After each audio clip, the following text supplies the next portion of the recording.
गणनायकाय गणदैवताय गणाध्यक्षाय धीमहि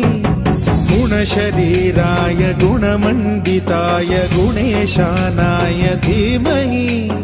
गुणातीताय गुणाधीशाय गुणप्रविष्टाय धीमहि एकदन्ताय वक्रतुण्डाय गौरीतनयाय धीमहि गजेशानाय भालचन्द्राय श्रीगणेशाय धीमहि एकदन्ताय